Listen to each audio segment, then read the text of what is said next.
Time schedule 31 జిల్లాలకు 565 మండలాలలో నిర్వహిస్తాము. ఎంపీటీసీల స్థానాలు 5749 గాను, జెడ్పీటీసీ స్థానాలు 565 గాను,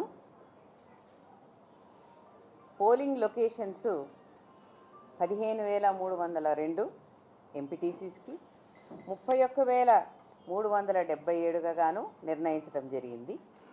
ఈ వివరాలన్నీ కూడా మీకు మేము పొందుపరిచి ఇస్తాము.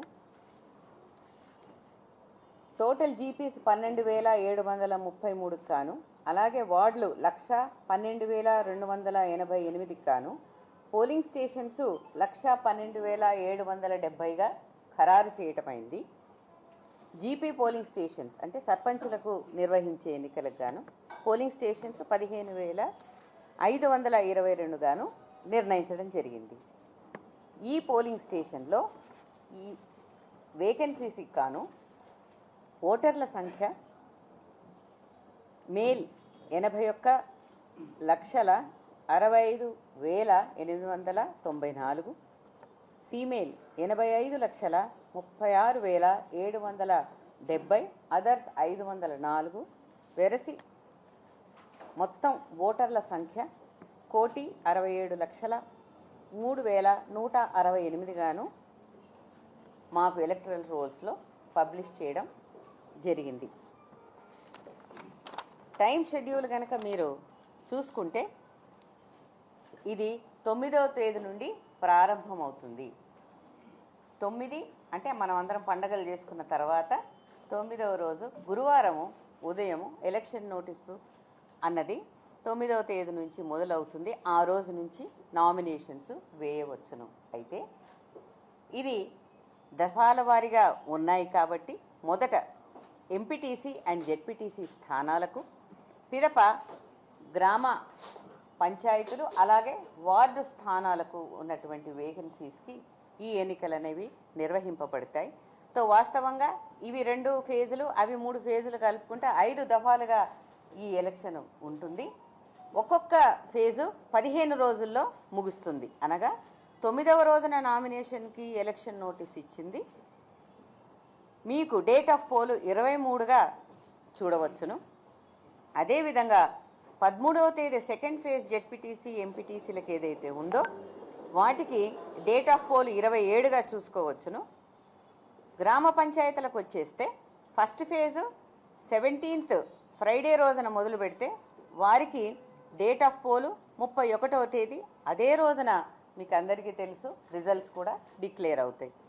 మరి సెకండ్ ఫేజ్లో 21వ తేదీకి నామినేషన్స్ మొదలవుతే 4వ తేదీకి మరి డేట్ ఆఫ్ పోలు, అదేవిధంగా వాటికి సంబంధించిన రిజల్ట్స్ కూడా అదే రోజున అవుతాయి.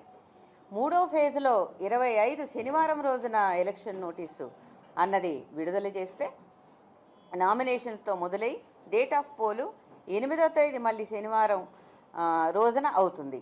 ఇవన్నీ ముగిసిన పిదప 11వ తేదీన ఎంపీటీసీ అండ్ జెడ్పీటీసీ కౌంటింగ్ అనేది ముగుస్తుంది. కాబట్టి దీన్ని బట్టి ఈ 5 దఫాలని 9వ తేదీ అక్టోబర్న మొదలుపెట్టి 11వ తేదీ నవంబర్కి ఇవి ముగియడం అన్నది ఈ యొక్క టైం షెడ్యూల్లో మీరు చూడవచ్చును. ఇంకా దీంట్లో చాలా డీటెయిల్స్ కూడా ఉంటాయి. అవన్నీ కూడా మీకు పొందుపరిచి ఆ వివరాలతో సహా మీకు ఇవ్వడం జరుగుతుంది. ఈ మొత్తం టైం షెడ్యూల్ని గెజెట్ ద్వారా కూడా మొత్తం అన్ని జిల్లాలకు, అన్ని డిస్ట్రిక్ట్ ఎలక్షన్ అథారిటీస్కి కూడా మేము ఇవ్వడం జరుగుతుంది. ఈరోజు ఈ అనౌన్స్మెంట్కు ఈ క్షణం నుంచే ఎంసీసీ కోడ్ అన్నది మాత్రం వస్తుంది. నోటీసు 9వ తేదీ ఉన్నప్పటికీ మోడల్ కోడ్ ఆఫ్ కండక్ట్ ఇప్పుడు ఈ క్షణం నుంచే అమలులోకి వస్తుంది. కాబట్టి నేను మీ అందరి తరఫున కూడా మరి రాష్ట్ర ప్రభుత్వం వారిని, అలాగే మన దగ్గర ప్రత్యేకంగా విచ్చేసినటువంటి డీజీ గారికి మరి ఏమని డైరెక్షన్స్ ఇస్తున్నాము అని అంటే, ఈ ఎంసీసీ కోడ్ చాలా జాగ్రత్తగా పటిష్టంగా పకడ్బందీగా నిర్వహించడానికి చాలా అవసరం. కాబట్టి ఎన్నికల సందర్భంలో ఆ ఎంసీసీ కోడ్ను చాలా జాగ్రత్తగా నిర్వహించాలని చెప్పేసి వారిని నేను